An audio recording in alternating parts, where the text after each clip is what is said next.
Your website is the mousetrap. Your content is the cheese. Welcome to Content Matters with Barry Feldman and Andy Crestodina. If your home page is not functioning effectively in the way it should be, your whole digital marketing scheme is probably in distress. This is absolutely the case. And that's why home pages matter. Home pages are hard because they got a lot to do. Home pages fill a lot of shoes. Barry, what's the job? Let's just think of it this way. What's the job of the homepage? I think it's to get you to click into another page. It's almost like, the job of anything in digital marketing is to get you to move further south down the funnel. And so you could look at it, and I often do, and people sometimes appreciate this metaphorically. If it's your store, and to a degree it is, if it's your retail store, it's the first impression. You get there. It's a lobby. Is it clean? Is it cluttered? Is it friendly? Is it for you? Am I in the right place? If it's a conversation, and it really is. It's the first meeting. The first time we've looked into each other's eyes. Am I transmitting the warmth I need to get you to feel good about dealing with me? So it's all those things, and it's further confused by what you said about landing pages. Tough term in my mind, because you can land on any page, and I think when we talk about landing pages, we mean like pages built for direct response or some sort of directed response. Right. And so your homepage, it can be that, but it probably shouldn't be. If you have a lot of stuff on your website, your homepage is more of like the lobby. Yeah, and it's got, and as such, it's supposed to guide people. I like what you said about a store, guide people deeper inside. In a lot of ways, a homepage is the top level menu, right? If you do a sitemap in an outline or flowchart format, it's going to be there at the top. And it should let people get to where they're going. We want to guide them to those things. Its job, you could say this, Andy Schottmuller puts it this way, the job of the homepage is to segment the audience into the different products or services or categories or blogs or whatever they're interested in. It's supposed to make it easy for people to get where they're going and tell us the very first thing we'll know about them, which is what they care about most. Some do it well, some don't. Some are very good at that, some are not. I would say that one of the things that homepages often don't do well, and that is put the best foot forward. There are people who have powerful, compelling videos. There are people who have really convincing testimonials. There are people who have gorgeous bits of purpose-driven copy on their About page. But not everyone sees it because they don't make it more prominent. We say, put your best foot forward. This is forward. The homepage is forward, and you want to put your best foot there.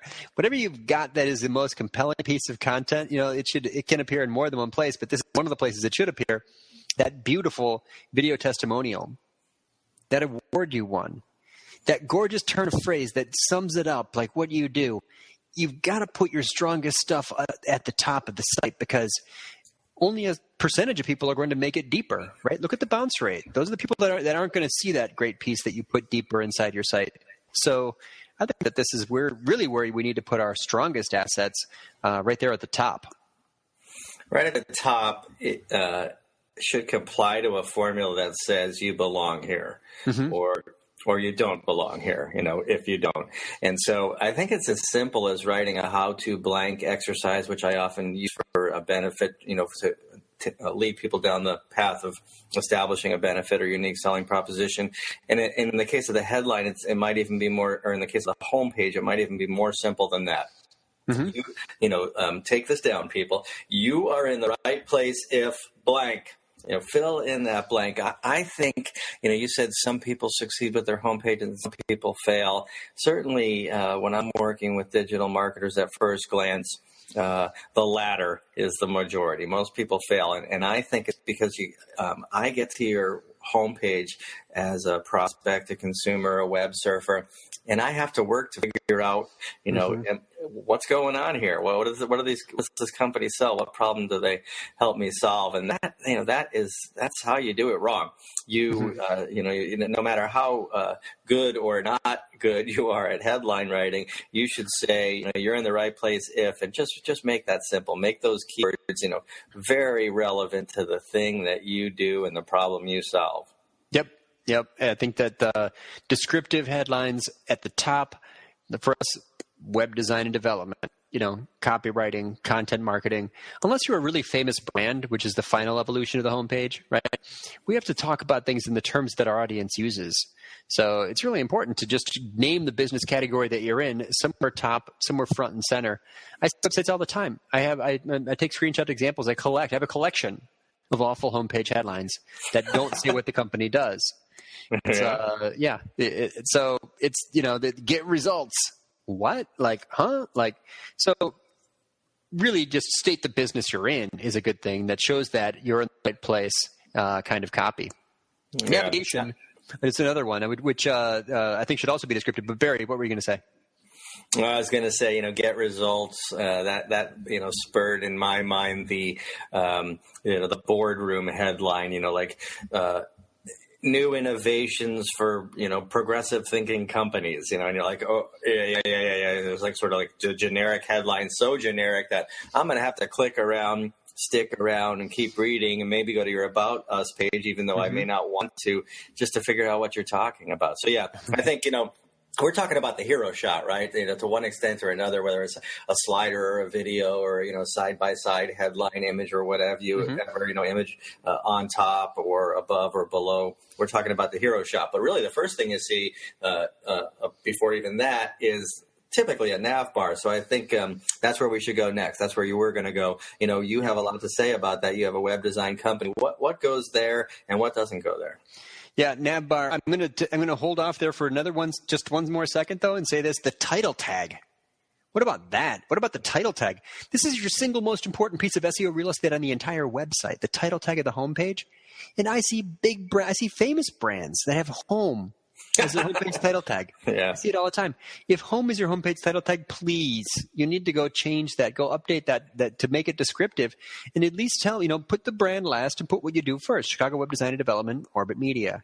Just put something front and center in the title that will say what you do. It's up there with the headline on the homepage is one of the most important 50 characters you can put on a web page.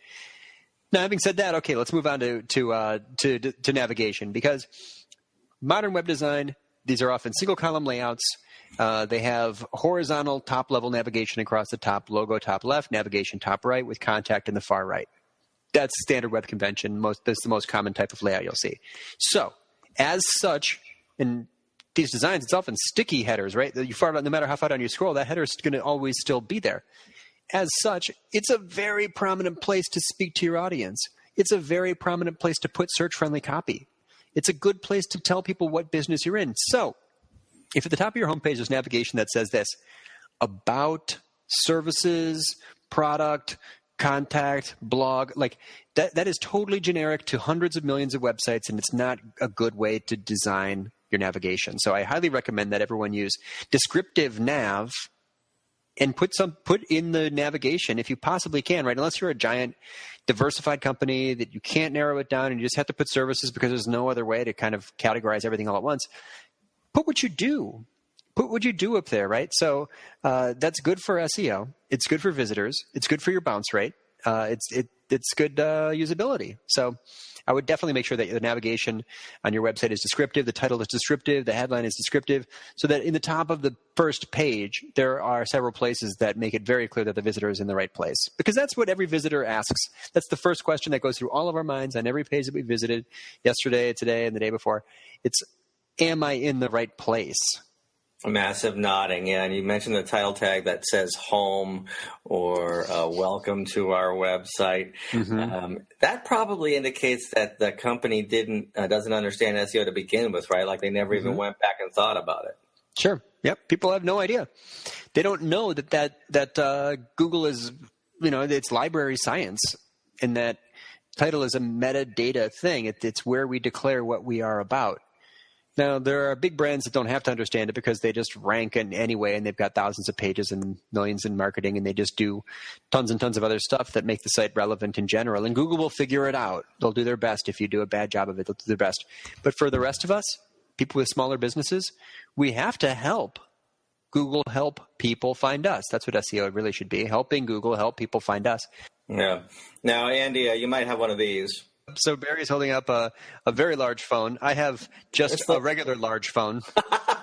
My Mobile. phone. Okay, I see where you're going with this. Yeah, it's the late. That's the iPhone 6 Plus. But yeah, so everybody has one of those. Everybody we care about speaking to has one of those. Sure.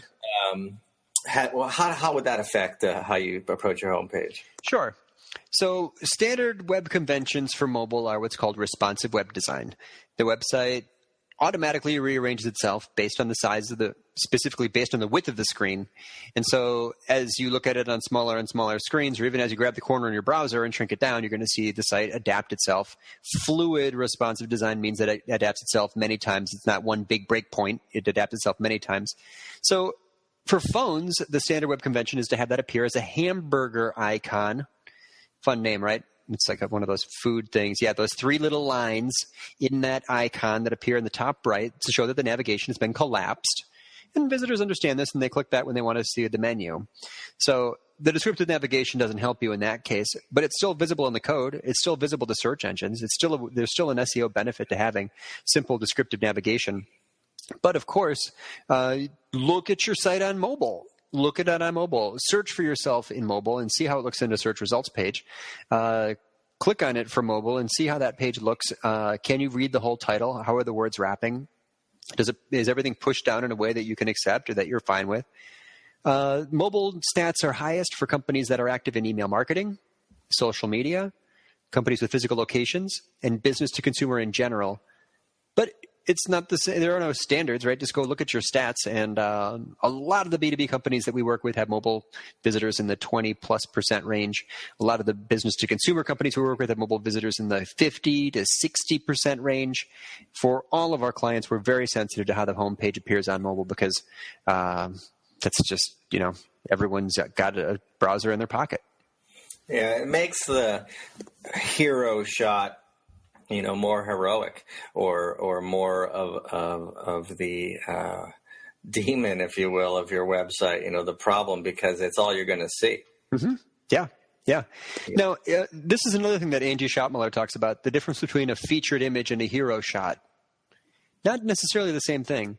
The top of a homepage or sometimes interior pages have big pictures at the top. If it's just a big product, that's just like a featured image. But if it shows the product in context, that's a hero. Can you see a person using it? What does it look like? Can you feel it? Like, does it have relevance to the keyword? And does it answer a question and put it in context? So a hero shot should do a lot more than just show the product. It should indicate in some way visually the benefit of working with that. So subtle but important difference. All right, let's talk about trust building. The web is the great, playing field leveler of all time for businesses of all size. And so when you get to a web page, a home page on a website, that company might be a one-person company operating out of a bedroom, and it might be an international conglomerate. And I need to find equal levels of trust in either case. And so, what do you do? I think the answer is kind of obvious since I led the witness by talking about trust building. You build into your homepage components that help you with trust. First and foremost, and perhaps most obvious, are testimonials from clients. But let's drill through that list real fast. Sure. So the homepage is where you can add the testimonial. You can add as seen in PR hits. You can add endorsements from influencers. You can add the trust box type icons such as awards, association memberships, security certificates, or any kind of icon that builds trust, right? Anything like that. What other trust builders do we have, Barry? What else do we put on these pages? Any kind of social proof. Yeah. Right. Yeah. Years in business, the size of your team, the scope, the scale of your company, the number of projects that you've done. For an e-commerce site, a trust builder would be like a bestseller, popular in your network, that kind of thing. Yeah, I don't think you left too many out, but certainly those things that you mentioned that are accreditations or awards or as seen on, those are logos and badges, and those speak volumes. So don't forget them, and then don't overdo them either. Put them there so that people say, all right, I'm doing business with somebody, and perhaps I'm not the first customer ever. Right. A member of the audience here, so you're reminding us the company logos. Who have you worked with, right? Right. Yeah. Who's you've worked with? I mean, that's one of the most important ones there. So, instant trust. You left that out? That's crazy. I think I left that out. Yeah, I got a reminder. Thanks for having this blab audience to keep us honest. What do you think a person's patience level is for your homepage? Whatever you think, it's smaller than that. It's a couple seconds, and so how do you organize a homepage such that people don't have to work hard, and no matter how fast they're flying with their fingers or their mouse, they see what needs to be seen. Mm-hmm. Well, you need to slow them down. You need to make the content very bite-sized and keep the visitor's interest by not throwing a giant box of text at them. Ask yourself this, like how many things at that scroll depth on your homepage are the most prominent thing? If you've got a 3-column layout that's got a big chunk of about us text over here, and you've got like a little video over there, there's like 5 things that you're trying to really, they're all fighting for each other's attention there on the top of the homepage. You're not guiding the visitor through this path that will keep them interested, right? I mean, if the visitor is presented with one thing at a time, one major prominent thing at every scroll depth, it's much more easy to digest. Okay, got it. Scroll past or swipe down. Got it. Scroll down. So I think that one of the problems with scannability is just formatting. It's people crowding too many things onto the page at one time. If I land on a page and there's 4 things trying to compete with each other to get my attention, they all lose, right? You need to make one thing the most prominent thing on that homepage at every scroll depth. And a very popular formula for high converting pages is to make that one thing be a feature, and then a benefit, and then a call to action, and then some social proof, and then another benefit, and then more social proof, and then another call to action. And you can build these tall pages that keep educating the visitor, keep building more trust, keep defeating objections and adding evidence. And when you intersperse calls to action into that mix, those become high converting pages that work well for busy scan readers with fast moving eyeballs. Yeah. And call to actions, you've introduced that. We should touch on that before we leave. Please. It's probably a bit of a confusing topic for people because when you talk about high conversion web pages, you generally talk about one option, right? If you offer 2 options, you probably cut the conversion rate in half, and same if you offer 4, you've probably cut it in 4. And so you can't avoid that on your homepage. And so you really need to decide what is the purpose of your homepage, because the success is going to come from people clicking things. Is it to build your email list? That's acceptable. It's perhaps not the only page or the most important page where that happens, but it can be. You certainly see a lot of websites now where the homepage is more prominent than ever before. You probably see more websites now where the homepage is the website, thanks to parallax and that sort of thing. So, something to think about, and it'd be interesting to hear your points about, or your ideas about calls to action, because if you have a lot of pods, generally websites are organized into rows now, and each one could be an option. What's too much, what's too little? Well, it's unlikely that a visitor will convert into a lead or an e-commerce customer or a job candidate or whatever the goals are from the homepage, really. But like we said at the top, the goals of the homepage are to segment the audience and guide them into a deeper interior page. But having said that, contact in the top right, contact in the bottom right, footer in the header. Visitors convert into leads from service pages. Visitors convert into subscribers from blog posts and articles.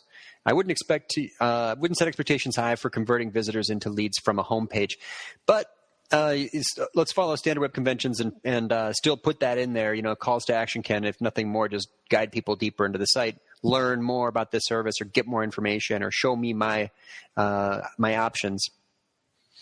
Barry, with that, any final points before we jump into mousetraps and cheese? Well, you made me think that indeed that's a growing trend for personal branders, and I talk to them and I study them a lot. So when you look at like a Brian Dean or a Derek Halpern or something like that, it is pretty common practice for you to try to do the email capture thing right out of the gate on your homepage. Whether that's right for everybody, probably not, but something to consider if your website is indeed building a personal brand and its objective is to build an email database. And it really, every page, including, of course, your homepage, traces to, what is the plan? What is the objective? So take nothing away. Think about that. Sometimes it's just, you get the homepage and it's just mind-boggling. You're like, they have no idea what they want me to do. Okay, Barry, it's time. Mousetraps and cheese.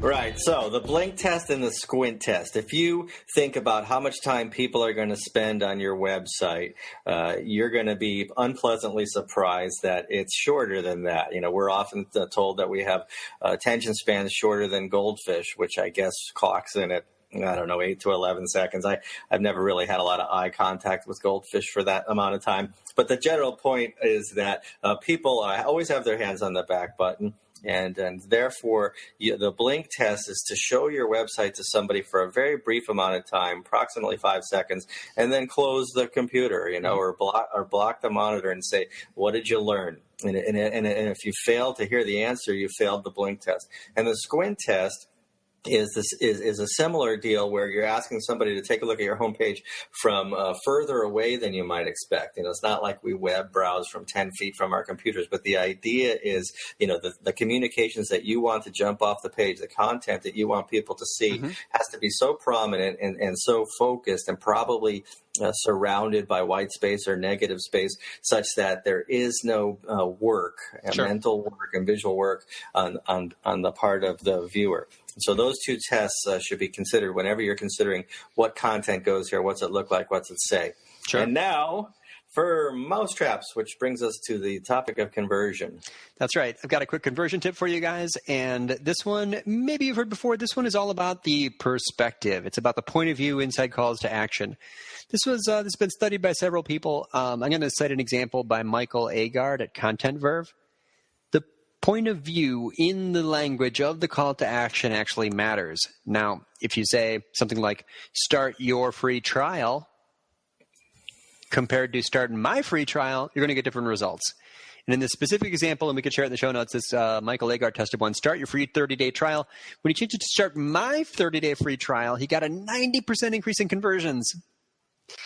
Point of view, use second-person language throughout the website everywhere, right? How we help you, so forth. But use first-person language when it comes to the calls to action. Our goal being to involve ourselves in the internal dialogue of the visitor, knowing that every click is a metaphor for whatever action they're really taking. So consider testing this if you haven't yet, and take the start your free trial or get your free download or sign up for your email. Make it first person. You'll see, you should see a little lift in conversions. That tip comes from Michael Agard at contentverve.com. Yeah, well taken. That's interesting. I just wrote a landing page, and I think I chose something like, count me in or sign me up. Sign me up. That's right. Count me in, Barry. Okay, that wraps up today's episode of Content Matters. Join us next week. Barry and I will be talking about another super important topic, one that you won't want to miss. This is a critical do-or-die, make-or-break issue for content marketers everywhere. Barry, I forgot. What topic is it? Remind me. I was so afraid you were going to ask me that. Not sure I remember, but I proposed. It was good. What was it? I proposed it was, how to optimize your blog posts. Perfect. Right. Absolutely. You got to be involved. This next one, we'll be back in 2 weeks with this make or break, do or die issue of how to optimize your blog post. One of my favorite topics, truly. Yeah. Thanks, everyone. See you next time.